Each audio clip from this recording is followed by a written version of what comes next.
किरण, सुना है तुम्हारे परिवार में आजकल कुछ खटपट चल रही है। क्या संपत्ति के साथ तुम्हारे सास ससुर का भी बंटवारा होगा? क्या तुम्हारे सास ससुर की जिम्मेदारी तुम लोगी? बहुत मुश्किल है यार, अपने बच्चे परिवार तो संभल नहीं रहे, अब लगता है सास ससुर को भी तुम्हें संभालना पड़ेगा। किरण की सहेली कुमुद बोल रही थी। किरण बोली, मैं क्यों लूंगी उनकी पूरी जिम्मेदारी? जब हर चीज का आधा आधा बंटवारा होगा तो इनके माता पिता का भी बंटवारा होगा। घर में पैसे ज्यादा खर्च मेरे पति करते हैं और गुणगान वो दोनों बड़े बेटे का सुनाते रहते हैं। अब देखो क्या होता है। किरण की दूसरी सहेली बोली, तुमने क्या सोचा है? कुछ तो तुम्हारे दिमाग में चल रहा होगा। किरण बोली, मैं सोचती हूं अपनी सास को मैं अपनी तरफ ले लूंगी, कम से कम मेरी थोड़ी मदद ही हो जाए, क्योंकि ससुर जी तो बस बैठकर खाएंगे, ये कम से कम घर के कुछ काम तो कर देंगे। किरण के परिवार में जमीन जायदाद को लेकर खींचातानी चल ही रही थी कि किरण के ससुर भानु प्रताप जी ने संपत्ति का बंटवारा करने का फैसला लिया। उसके बाद ये मुद्दा भी उठ ही गया कि माता पिता किसके साथ रहेंगे। किरण की सास कमला जी बोली, ए जी, कैसे दिन आ गए हैं हमारे। जो माँ एक कोख से सभी बच्चों को जन्म देती है, आज वही बच्चे अपने माँ बाप का बंटवारा करने चले हैं। उनका बड़ा बेटा मनोहर बोला, माँ, कोई जरूरत नहीं है आप लोगों का बंटवारा करने की। मैं पहले भी इस बंटवारे के खिलाफ था और आज भी हूं। आप और बाबूजी मेरे साथ रहिए, मेरी जितनी भी आय है मैं आप लोगों को अपने साथ रख सकता हूं। मनोहर का छोटा भाई अभय बोला, ये करके आप क्या साबित करेंगे भैया कि मैं माँ या पिताजी की जिम्मेदारी नहीं ले सकता? ऐसा नहीं होगा। आप जानबूझकर ये सब कर रहे हैं ताकि आप लोगों की नजरों में अच्छे बने और मैं बुरा बन जाऊं। जब संपत्ति का बंटवारा हुआ है तो माँ और बाबूजी का भी होगा। मनोहर की पत्नी नेहा बोली, देवर जी, जब हम दोनों की जिम्मेदारी लेने के लिए तैयार है तो आपको क्या आपत्ति है? क्या इस उम्र में आप इन दोनों को अलग कर देंगे? ये तो कोई अच्छी बात नहीं।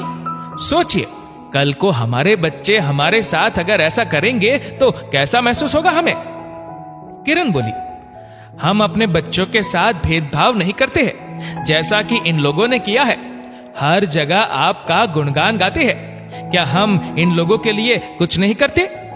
नेहा बोली, तुम्हें ऐसा क्यों लगता है कि मम्मी जी या पापा जी तुम्हें स्नेह नहीं करते हैं? वो हम दोनों को बराबर का ही मान देते हैं, पर तुम्हारी नजरें वो देख ही नहीं पाती।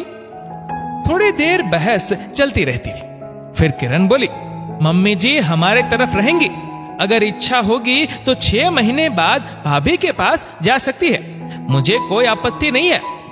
किरण के मन की बात उसके मुंह से निकल ही गई। किरण की सास अपने पति से बोली, जीवन के आखिरी पड़ाव में क्या मैं आपसे इस तरह अलग हो जाऊंगी? वो बोले, कमला, मनोहर की स्थिति इतनी भी मजबूत नहीं रही कि वह हम सबका भार उठा सके। तुम चिंता क्यों करती हो? मैंने घर का बंटवारा अभी नहीं किया, हम दोनों एक ही घर में हैं। हाँ, वो बात अलग है कि हमारे कमरे बढ़ जाएंगे, देखते हैं और हमारे भाग्य में क्या क्या लिखा है। शायद हमारे पिछले जन्म के बुरे कर्म का ये फल है जो हमें आज भोगना पड़ रहा है। जब बच्चों के मन में घृणा और लोभ आता है, तभी ऐसी परिस्थिति आती है कि वो संपत्ति के साथ साथ अपने माता पिता का भी बंटवारा कर देते हैं, मानो वे माँ बाप नहीं कोई सामान हो जिसे आधा आधा उन्होंने अपनी मर्जी से बांट लिया। समय धीरे धीरे व्यतीत होने लगा। किरण अपने स्वभाव के अनुसार पहले धीरे धीरे छोटे मोटे कामों को अपनी सास को करने को कहती थी। किरण ना तो अच्छा खाना बनाती थी और ना अपनी सास से अच्छे से बात करती थी। जब भी कमला जी नेहा की तरफ जाना चाहती, किरण किसी न किसी बहाने उन्हें जाने से रोक लेती थी। कुछ दिनों बाद किरण की माँ उसके घर आई। एक रोज अपनी माँ के साथ बैठकर वो चाय पी रही थी, तभी वहां टेबल पर कुछ गिर गया।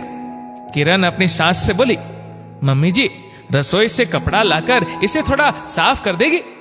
ये सब कुछ किरण के ससुर दूसरी तरफ से देख रहे थे तो उनकी आंखों में भी आंसू थे। तभी नेहा जाकर अपने साड़ी के पल्लू से उस गंदगी को साफ करते हुए बोली, बस अब और नहीं। एक माँ के सामने तुम दूसरी माँ का अपमान कर रही हो। क्या तुम्हें ये शोभा देता है? तुम ये समझ रही हो कि तुम्हारे बच्चे भी ये सब देख रहे हैं? कल को वो भी तुम्हारे साथ ऐसा ही व्यवहार करेंगे। किरण की मां बोली, नेहा, जब संपत्ति और घर का बंटवारा हो गया है तो तुम इसके अलावा घर के मामलों में क्यों दखल देती हो?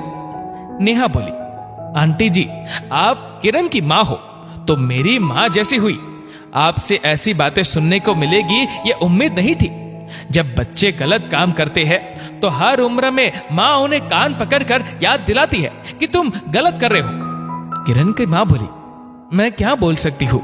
नेहा बोली, आप ना बोलकर इसकी गलतियों में भी इसका साथ दे रही है। जैसे आपने अपनी बेटी को पाल पोस कर बड़ा किया, उसी तरह मम्मी जी ने भी अपने दोनों बेटे को पाल पोस कर बड़ा किया है।